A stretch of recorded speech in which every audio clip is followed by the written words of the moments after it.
Epic Poesy presents Song of the Wheat by Banjo Paterson, Andrew Barton. We have sung the song of the droving days, of the march of the traveling sheep, how by silent stages and lonely ways, thin, white battalions creep. But the man who now by the land would thrive, must his spurs to a plowshare beat, and the bush bard, changing his tune, may strive to sing the song of the wheat. It's west by south of the great divide. The grim grey plains run out, where the old flock masters lived and died, in a ceaseless fight with drought. Weary with waiting and hope deferred, they were ready to own defeat, till at last they heard the master word, and the master word was wheat. Yarren and mile and box and pine, 'twas axe and fire for all. They scarce could tarry to blaze the line, or wait for the trees to fall, ere the team was yoked, and the gates flung wide, and the dust of the horses' feet rose up like a pillar of smoke to guide the wonderful march of wheat. Furrow by furrow, and fold by fold, the soil is turned on the plain. Better than silver and better than gold is the surface mine of the grain.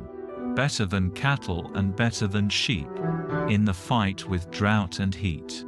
For a streak of stubbornness, wide and deep, lies hid in a grain of wheat. When the stalk is swept by the hand of fate, deep down on his bed of clay, the brave brown wheat will die and wait for the resurrection day, lie hid while the whole world thinks him dead. But the spring rain, soft and sweet, will over the steaming paddocks spread the first green flush of the wheat. Green and amber and gold it grows, when the sun sinks late in the west, and the breeze sweeps over the rippling rose, where the quail and the skylark nest.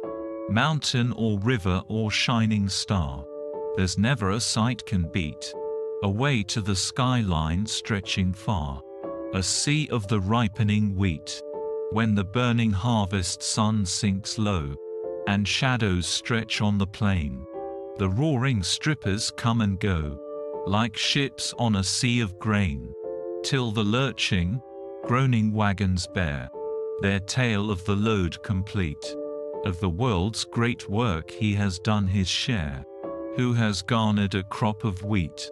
Princes, potentates, kings and czars, they travel in regal state, but old King Wheat has 1,000 cars for his trip to the water gate, and his 1,000 steamships breast the tide, and plow through the wind and sleet, to the lands where the teeming millions bide, that say, thank God for the wheat.